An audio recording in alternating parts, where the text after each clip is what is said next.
Next, the word for guarantee is arabon. It is a rare word found only 3 times in the New Testament. It means properly, once again, helps word studies, definition, an installment, a deposit, a down payment, which guarantees the balance, the full purchase price. It is the regular term in New Testament times for earnest money, meaning advance payment that guarantees the rest will be given.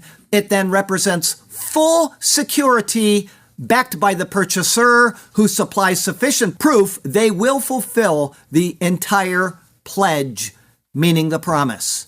Understanding the meaning of this word, it is impossible that there could later be a loss of salvation for a person who has, at any time in his life, believed in him and been saved.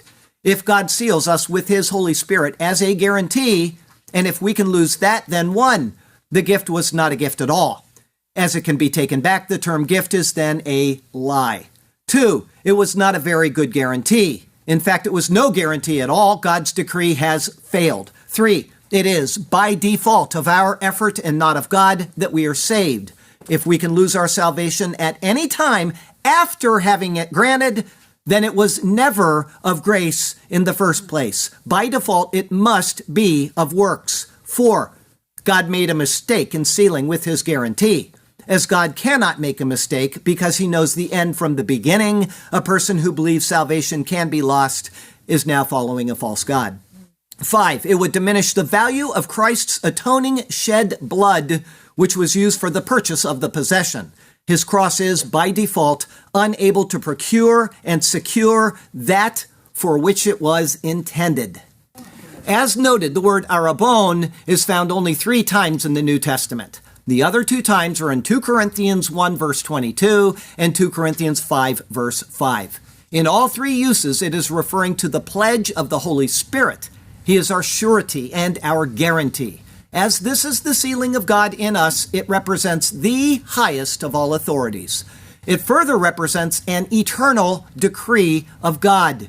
It can never be undone without violating the initial decree.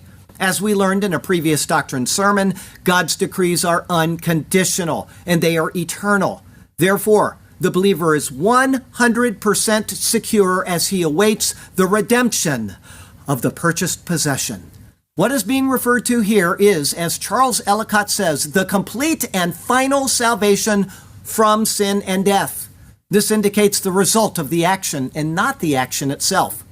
In other words, we have already been purchased by and through the work of Christ. This is evidenced by the sealing of the Holy Spirit.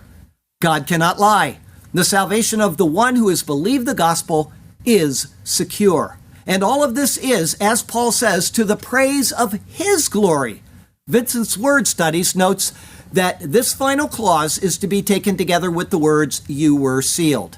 Our sealing is to the praise of his glory because it conforms to God's purpose as it respects himself. This is